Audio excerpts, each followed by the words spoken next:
Hey SuperNOVA! Welcome back to another episode of Trivia Thursday. This is a mini quiz show where you'll get to try your hand at 5 different trivia questions, all about 5 different really cool areas of science.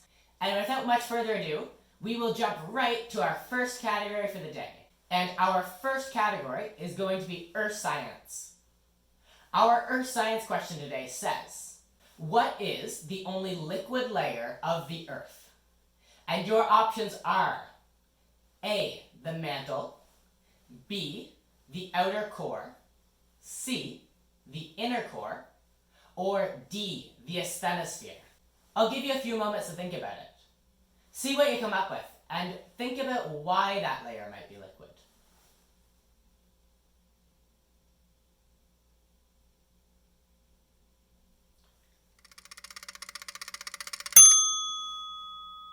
Hopefully you've picked an answer, because I'm going to reveal the answer to this first question now. And it is B, the outer core. To find out a little bit more about the outer core, we're going to take a journey into the interior of the Earth. So come along with me. Our first stop on our journey down to the interior of the Earth is one layer that I didn't give you as an option, and that is the Earth's crust. So the crust is the uppermost layer of the Earth, and it is the layer that makes up everything that we stand on. The crust can be anywhere between 7 and 70 kilometers deep, and it is very rigid. Even though 70 kilometers might seem really deep, we're barely skimming the surface of the Earth's interior. So let's go a bit deeper. The next stop on our journey is the mantle, and the mantle is the layer of the Earth that goes down to over 2,800 kilometers deep. That's really deep. And the mantle, like the crust, is also very solid. But the mantle is so hot that it behaves plastically, which means that it's able to flow and stretch and squeeze. So you can kind of think about the solid mantle kind of like Play-Doh. So you're able to pull it and stretch it and squish it, and is able to flow in my hands. Our next layer of the Earth, between 2,800 and 5,100 kilometers deep, is the Earth's outer core. And the outer core is the only liquid layer of the Earth. Both the outer and inner core are made up of mostly iron and nickel, and because the outer core is liquid, that iron and nickel is able to move around, and it forms big circles called convection currents. And these convection currents, all that moving iron and nickel, give the Earth its magnetic field. Our final layer of the Earth is the inner core, from about 5,100 kilometers deep to 6,371, right at the center of the Earth. Even though the outer core is liquid, the inner core is actually solid because it's under so much pressure from all the Earth on top of it. There was one more layer of the Earth that I mentioned earlier, the asthenosphere. And to find that one, we're going to have to travel back up towards the surface. The asthenosphere is a layer of the Earth within the mantle where there is a lot of flow. And this is the layer that Earth's tectonic plates sit on top of and move around on top of. The layer with the tectonic plates is called the lithosphere, because instead of being flowy like the asthenosphere, it's very solid and rigid and brittle. We'll move on to our second category for the day, and our second category is biology. Our biology question says, how do snakes smell? And you'll notice that smell is in quotation marks there, and we'll get back to that in a few minutes. But your options for this question are A, with their nostrils, B, with their ears, C, with their scales, or D, with their tongues. I'll give you a moment to pick your answer.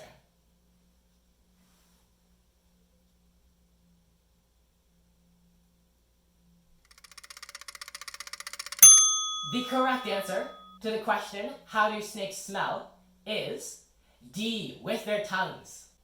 So snakes do have nostrils, but their nostrils aren't actually used for smelling. They're only used for breathing.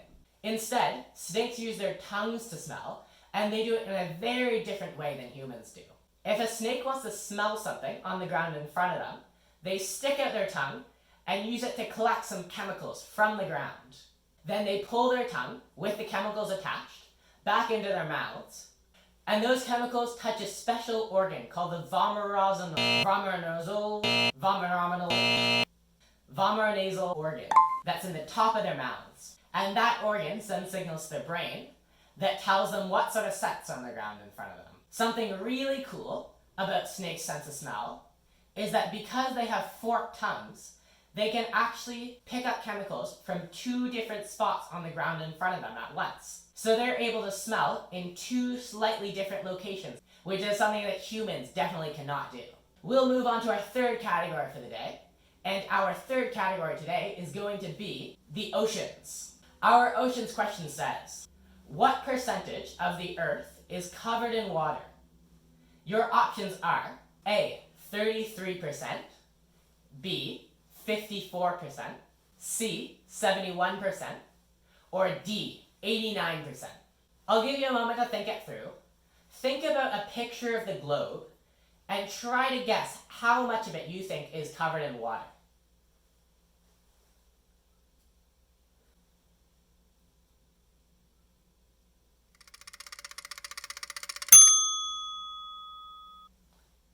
I'm going to reveal the answer now, so pause the video if you need another moment.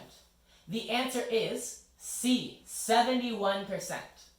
71% is a lot of the Earth. That's almost 3/4. And that's why the Earth is really more of a blue planet from space than it is a green planet. 97% of all that water on Earth is salt water in the world's oceans. And that leaves only 3% of it that's fresh water. And let's talk a little bit more about that 3%. In that tiny little 3%, all the fresh water on Earth, about 69% of that water is frozen in glaciers and ice caps. Another 30% is groundwater, which is stored underground in sediment and rock. And less than 1% of that, about 0.3%, is actually stored in lakes and rivers and wetlands. We'll move on to our 4th category today, and our 4th category is going to be math. Our math question says, which of the following is not a way to derive pi, or to calculate pi? And before I give you the options, we should talk a little bit about what pi is. Because pi doesn't mean a raspberry pi, or an apple pie, or a pumpkin pie, or even a blueberry pie. Pi is a very special number in math. It's what we call an irrational number, which means that it never ends, and it has no repeating pattern.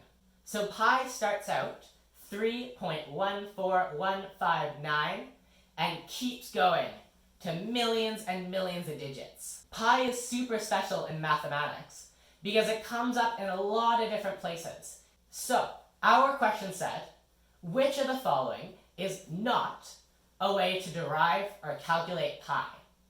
And your options are A, dividing the circumference of a circle, that's the length around the outside, by its diameter, that's the width of the circle. B, calculating the answer to the infinite series 4/1 minus 4/3 plus 4/5 minus 4/7 plus 4/9, and it keeps going on and on and on to infinity. C, swinging a pendulum back and forth in the air, measuring the length of it and how long it takes for it to swing, and then plugging that into a special formula.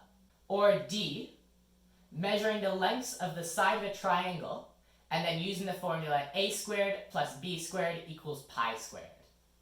I'll give you a moment to think about it. There's a lot of math in here, so if you're not sure, you can take a guess at whichever one you think it could be.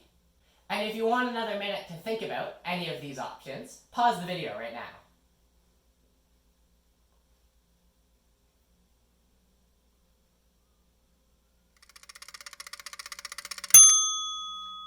So, the answer to our math question, the one of these options that cannot be used to derive pi, is D. A squared plus b squared equals pi squared. And that's actually a fake formula that I just made up. The real formula is a squared plus b squared equals c squared, and that can help you find the third side of a right angled triangle. The other 3 options here are real ways to calculate pi. So the most famous way of finding pi is taking the circumference of a circle and dividing it by the width or the diameter of the circle. There are also lots of infinite series, like the one that I show here, that can be used to calculate pi as well. And the more fractions you add to the end of it, the closer you're going to get to pi. And then you can also calculate pi using a pendulum, because using the formula for the period of a pendulum, the amount of time it takes for it to swing, one full cycle, actually has pi in it. So if you know all the other numbers by measuring them, you can plug them in and find the value of pi. Our final question today is going to be a space question. And our space question says, what is the most abundant element in the universe? Your options are A, hydrogen, B, helium, C, oxygen, or D, carbon. I'll let you think about it for a minute. Have you ever heard of these elements before? Do you know anything about them?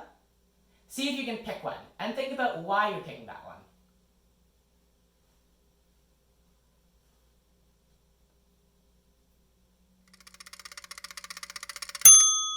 I'm going to reveal the answer to our final question, and the answer is A, hydrogen. Hydrogen is the most abundant element in the universe, and somewhere around 75% of all of the atoms in the universe are hydrogen atoms. Helium is the second most common element, at about 25%ish. Oxygen and carbon are both less than 1%. And you might notice that hydrogen, in addition to being the most abundant element, is also by far the simplest element. It only has one proton and one electron, whereas bigger elements with more protons and more electrons are much less abundant in our universe. There's also a really interesting effect where if you look at all of the elements in the universe and you put them all on a graph, you'll notice that they make sort of a zigzag shape, where the elements with even numbers of protons are generally more abundant than the elements with odd numbers of protons. And this is something called the Odo-Harkins rule. That was our final question for today. Thank you so much for joining me for this episode of Trivia Thursday. I hope you had fun, and I hope you learned a little bit about 5 really cool areas of science. Before you go, I've got an answer to last week's bonus question.